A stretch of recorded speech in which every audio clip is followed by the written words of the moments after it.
Dahiwadi police ठाण्याचे प्रभारी सहाय्यक पोलीस निरीक्षक अक्षय सोनावणे यांची रोड रोमिओ विरोधात दबंग कारवाई करत आज दहिवडी शहरामध्ये एसटी स्टँड परिसर, दहिवडी कॉलेज, महात्मा गांधी विद्यालय परिसर, परशुराम शिंदे कन्या विद्यालय परिसर अशा अनेक वेगवेगळ्या ठिकाणी टीम तयार करून रोड रोमिओ विरोधात कारवाई करण्यात आली आहे।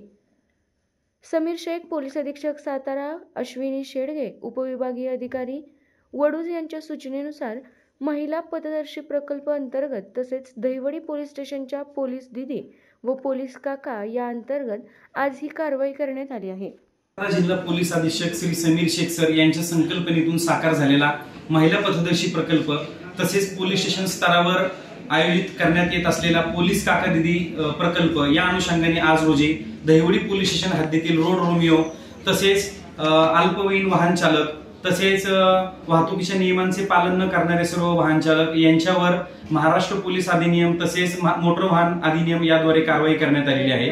आज हा उपक्रम दहिवडी पोलीस स्टेशनच्या सर्व अधिकारी आणि अंमलदार यांच्या मार्फत आयोजित करण्यात आलेला होता। या अनुषंगाने आज रोजी आम्ही संपूर्ण शाळा कॉलेज परिसरामध्ये विनाकारण फिरणारे तसेच ज्या आमच्याकडे विद्यार्थिनींना छेडखानीच्या ज्या तक्रारी प्राप्त झालेल्या होत्या या अनुषंगाने ही मोहीम राबवण्यात आलेली होती। मी सर्व अल्पवयीन विद्यार्थी तसेच अशा प्रकारची वर्तणूक करणाऱ्या विद्यार्थ्यांना हे आवाहन करू इच्छितो की कुणीही अल्पवयीन वाहन चालक जर वाहन चालवताना मिळून आल्यास आता त्याच्या पालकांना याबाबत दंडाची शिक्षा होणार आहे। त्यामुळे सर्व पालकांनी देखील आपल्या मुलांना वाहन चालवायला देऊ नये। तसेच वाहन चालवताना सर्वांनी वाहतुकीच्या नियमांचं पालन करावं। तसेच अल्पवयीन विद्यार्थिनींना छळल्यामुळे किंवा त्यांना त्रास दिल्यामुळे पोक्सो कायद्याअंतर्गत गुन्हा दाखल होऊ शकतो।